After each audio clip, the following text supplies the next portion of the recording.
makapangyarihang Panginoon ang tumutulong sa akin. Handa akong magtiis pagkat aking batid ng sarili ko'y di mapapahiya. Ang Diyos ay malapit at siya ang magpapatunay na wala akong sala.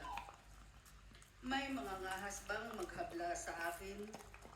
Magharap kami sa hukuman at ilahad ang kanyang bintang. Ang Panginoon mismo ang magtatanggol sa akin.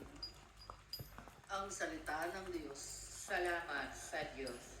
Poon ako iyong dinggin sa panahong iyong ibigin. Poon ako'y iyong dinggin sa panahong iyong ibigin. Dahilan sa iyo ako'y inaglahi, napahiyang lubos sa pagkakonsya mo. Sa mga kapatid, parang ako'y iba. Kasambahay ko na'y di ako kilala.